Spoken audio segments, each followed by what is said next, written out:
Terkuak di sidang, pengadaan lahan muncul diusul Anies Sandi buat proyek rumah DP 0%.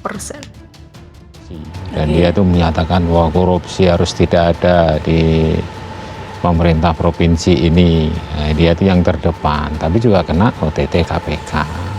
Langkah awalnya itu ya transparan, itu udah langkah yang paling baik lah. Tapi ini memang sudah direncanakan. Gara-gara nilai setitik gitu ya, rusak susu sebelanga. Jadi prestasi yang luar biasa itu betul-betul habis gitu loh. Baik.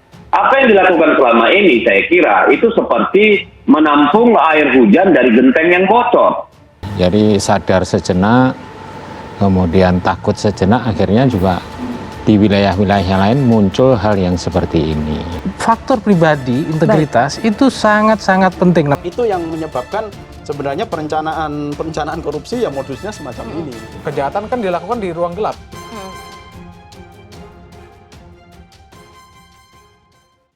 Mantan Kepala Badan Pembina BUMD DKI Jakarta, Yuniarto, tak menepis bahwa pengadaan lahan muncul Jakarta Timur akan dipergunakan untuk pembangunan rumah DP 0%.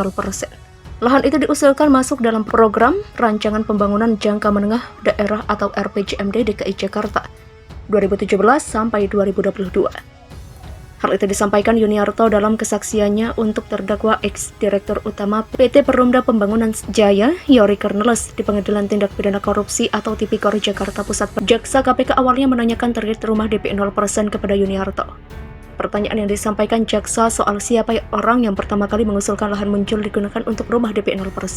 Mendengar pertanyaan jaksa KPK, saksi Yuniarto menyebut bahwa rumah DP 0% merupakan program Gubernur dan Wakil Gubernur DKI Jakarta terpilih tahun 2017 sampai 2022 Anies Baswedan dan Sandiaga Salahuddin Uno. Pertama ada mengusulkan dari programnya Bapak Gubernur dan Wagub terpilih, Pak Anies Rashid Baswedan dan Bapak Sandiaga Uno. Sebagaimana ketentuan nanti itu diusulkan sebagai program dalam RPJMD. Waktu penyusunan melalui proses tertentu dengan DPRD. Setelah itu ada kesepakatan diwujudkan dalam perda. Demikian kata Yuniarto dalam sidang. Yuniarto menjelaskan program rumah DP 0% diperuntukkan untuk masyarakat yang mendapatkan penghasilan rendah. Dengan tujuan untuk menyejahterakan rakyat agar mempunyai sebuah hunian. Rumah DP 0% ini merupakan program kebutuhan rumah diperuntukkan untuk masyarakat ekonomi rendah. Lebih lanjut, kata Yuniarto kembali dicecar mengenai mekanisme rumah DP 0% ini. Namun, ia tak mengetahui secara detail lantaran tak terlalu memahami program tersebut. Saya dapat info sudah terjual sekian ratus unit, mekanismenya untuk tidak di kami, karena itu ada dinas perumahan yang membawahi mekanisme DP 0%. Demikian imbuhnya.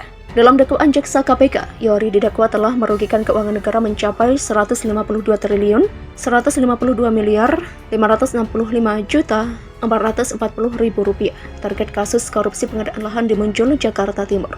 Youri didakwa korupsi bersama-sama Direktur PT Adonara Propertindo Tommy Ardian, Wakil Komisaris PT Adonara Propertindo Anjarun Tuwene, Direktur PT Aldira Berkah Abadi Makmur Rudi Hartono Iskandar atau RHI, telah melakukan atau turut serta melakukan beberapa perbuatan yang ada hubungannya sedemikian rupa, sehingga harus dipandang sebagai suatu perbuatan berlanjut secara melawan hukum. Demikian kata jaksa KPK Takdir Suhan. Dalam dakwaan jaksa, Youri melakukan korupsi lahan Muncul untuk memperkaya diri sendiri atau orang lain dan suatu korporasi. Youri dijerat pasal 2 ayat 1 Jangto pasal 18 Undang-Undang Nomor 31 Tahun 1999 tentang pemberantasan tindak pidana korupsi atau Tipikor. Sebagaimana telah diubah dengan UU Nomor 20 Tahun 2001 tentang perubahan atas UU Nomor 31 Tahun 1999 tentang pemberantasan Tipikor Jangto pasal 55 ayat 1 ke 1 KUHP, Jo pasal 64 ayat 1 KUHP.